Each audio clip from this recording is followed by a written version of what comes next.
Servus, Kuni hier. Ich zeige euch jetzt, wie wir Tourenplanung machen für die morgige Tour.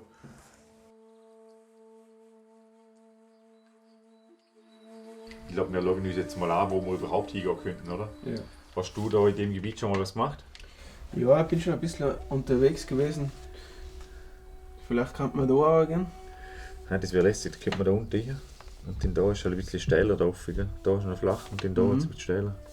Ja. Das sieht eigentlich cool aus. Wir haben uns da jetzt schon unsere topografische Karte mal ausgelegt und haben angefangen, uns unsere Ziele auszusuchen. Christoph, magst du ein paar Worte zum Lawinenlagebericht sagen, den ich da gerade geöffnet habe? Genau, wie du schon gesagt hast, also etwas für den Ersten, was man bei der Tourenplanung macht, ist einen Lawinen-Lagebericht durchlesen. Und fangen wir mal ganz oben an. An der linken Seite sehe ich einmal die Regionen dargestellt, mit so kleinen Bergspitzen. Ich sehe jetzt ein 2 und ein 1 und der 2 ist überall von 2200 Metern. Wenn ich jetzt rechts rüber gehe, nachher sehe ich die Lawinenprobleme, die momentan vorherrschen. Einerseits ist jetzt ein Triebschneeproblem, der ist überall von 2000 Metern, 2200 Metern. Und in den Expositionen von West über Nord bis Ost, das Gleitschneeproblem, habe ich unterhalb von 2000 Metern in allen Expositionen. Generell die allgemeine Lawinenwarnstufe wird mit einem 2er ausgeben. Wie das noch detaillierter ausschaut, das kann man sich darunter im Text durchlesen. Und deswegen ist auch ganz wichtig, dass man sich den Text ganz genau durchliest, weil da nachher die einzelnen Gefahrenstellen noch besser beschrieben sind. Da der unterste Punkt oder der vorletzte Punkt ist der Alpinwetterbericht von der ZAMG. Schaust du den noch genauer an irgendwo? Also ich mache das immer so, dass ich den Wetterbericht zuerst da lese und dann schaue ich mir noch alle Wetterseiten an, die ich so kenne, um das Wetter auch genau auszufinden. Genau, du sagst, also das ist schon mal ein guter Punkt da, dass man sich das gleich mal durchlässt und auch jeder hat dann seine Lieblings-Apps, Wetter-Apps oder gewisse Seiten, wo er sich dann informiert, denen dass er vertraut, dass das nächste Stück das Wetter dann wirklich so ist. Ein weiterer Punkt wäre ja den, also ich habe auf dem Handy auch gewisse Apps da oben, die hast du sicher auch, dass man die Karte auch mitnehmen können ins Gelände und da gibt es ein paar lässige Tools. Magst du uns da noch was erzählen darüber? Ja, da gibt es ganz lässige Sachen.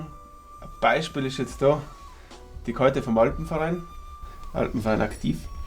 Da kann ich mir im Hintergrund also Hangneigungslayer einblenden und dann sehe ich das einmal relativ gut, in welcher Steilheit ich mich befinde. Genau. Ja. Und da kann ich auch dann die Touren gut planen und kann das dann auch auf dem mobilen Telefon offline abspeichern. Dann habe ich das auch ohne Internetempfang immer mit bei mir. Das ist auch ganz wichtig, dass man das offline abspeichert. Dann habe ich da immer ein Backup.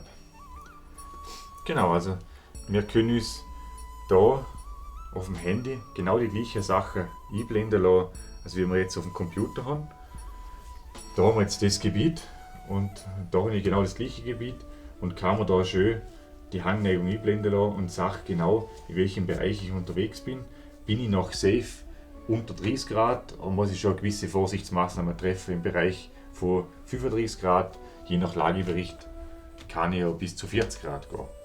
Aber dazu, glaube ich, kommen wir im Detail jetzt nicht, weil das wäre viel zu kompliziert.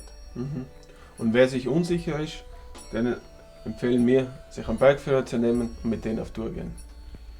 Genau, das hätte ich auch sagen. Das ist eine gute Idee.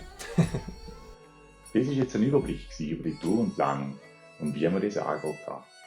Da gibt es aber ganz viele Herangehensweisen und Strategien, wo man wie viel Gewicht drauf lädt und wo man wie genau einlädt.